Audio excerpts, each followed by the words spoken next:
নমস্কার বন্ধুরা, আপনাদের বাড়ির প্রত্যেকেরই সবজির খোসা সাধারণত ফেলেই দেন আশা করছি। তো সবজির খোসা থেকে কীভাবে তরল সার তৈরি করবেন এবং সেই সার ড্রাগন গাছে দিলে প্রচুর পরিমাণে কুড়ি আসে। দেখুন, আমরা সবজি খোসাগুলো নিয়ে নিয়েছি। তারপর আমার একটা ক্যান আছে। এই ক্যানটাতে আমি সবজি খোসাগুলো এবং বাড়ির পুরো পূজার ফুল যেগুলো সেগুলো সব জমা করতে থাকছি। এবং ক্যানের নিচে একটা ফুটো করা আছে, সেখানে আর একটা কৌটো দেওয়া আছে। সেই কৌটাতে কি হচ্ছে, এই যে পচে যাওয়ার পর যে লিকুইডটা জমা হচ্ছে, পচে যাওয়ার ফলে একটা লিকুইড উৎপন্ন হয়, সেই লিকুইডটা সেখানে গিয়ে জমা হচ্ছে। এই যে একের পর এক আমি সবজির খোসা দিতে থাকলাম। এরপর লক্ষ্য করুন, এর নিচে একটা ছোট কৌটো রয়েছে।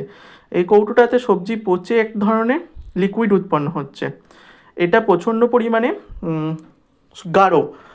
এটা গাছে দিলে গাছের একটু ক্ষতি হতে পারে, কারণ এটা হাই পাওয়ারের। সো এর সঙ্গে কি করব না, এর সঙ্গে কিছুটা পরিমাণে জল মিশিয়ে নেবো। আমি একটা মগে ফার্স্টে এই লিকুইডটা ঢেলে নিলাম, সেটা 1/3 ঢাললাম, আর বাকি 3 ভাগ আমি জল দিয়ে মিশিয়ে নেবো। তারপর জল মিশিয়ে নিচ্ছি। জল মিশিয়ে নেওয়ার পর সেটাকে আমি ডাইরেক্টলি ড্রাগন গাছে অ্যাপ্লাই করব। এইটা অ্যাপ্লাই করার পরই কিন্তু আমার প্রচুর পরিমাণে কুড়ি আসে এবং কুড়িগুলো সব টেকে। এই যে দেখতেই পাচ্ছেন, এই গাছটাতেও একটা কুড়ি এসেছে। তো এই জলটা আমি এরপর গাছের গোড়ায় ঢেলে দিলাম। এইটা প্রতি 7 দিন অন্তর অথবা 15 দিন অন্তর আপনার বাড়িতে যেরকম সবজি পচে তরল সার উৎপন্ন হচ্ছে সেই থেকে দিতে পারবেন। ধন্যবাদ।